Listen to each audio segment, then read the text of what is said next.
کمیته ولایت‌های فوق‌العاده تاجیکستان با تکیه به معلومات اگنتی هواشناسی خبر داد که از 18 تا 20 اکتبر سال 2022 در قلمرو تاجیکستان هوای نامساعد در نظر داشته شده است. شمال سخت، باران در وادی‌ها و در ناحیه‌های کوهی و نزد کوهی، همچنین سرد شدن قسمت بالای خاک از جمله امین ناجوری‌های طبیعتاً. در این ارتباط کمیته به اهالی مراجعت می‌کند که برای جمع‌آوری حاصل باقی مانده شتاب کنند تا سردی‌ها به محصولات هنوز در زمین‌های خوابیده کشاورزی تاثیر نرسانند. در هشدار کمیته همچنین گفته می‌شود که به ساحه چارواپروری دقت بیشتر باید داد. هنگام چارواچرانی در منطقه‌های کوهی و نزد کوهی باید خیلی احتیاطکار بود. کمیته همچنین از کسانی که در ناحیه‌های کوهی و نزد کوهی زندگانی می‌کنند خواهش می‌نماید خیلی احتیاطکار باشند.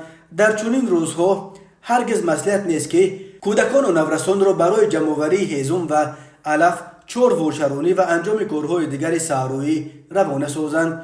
همچنین خواهش می‌کنند غم سلامتی خود را نیز خوردن و لباس گرم پوشیدن تا گرفتار هر گونه بیماری‌های نظیر سرماخوردگی نگردند. کمیته ولایت‌های فوق‌العاده همچنین از رانندگان خواهش می‌کند مشکلات راه‌های کوهی را در آغاز فصل سرد به خاطر آورند. هوای سرد و بارانی می‌تواند به گردش و حرکت ماشین شما مشکل ایجاد کند.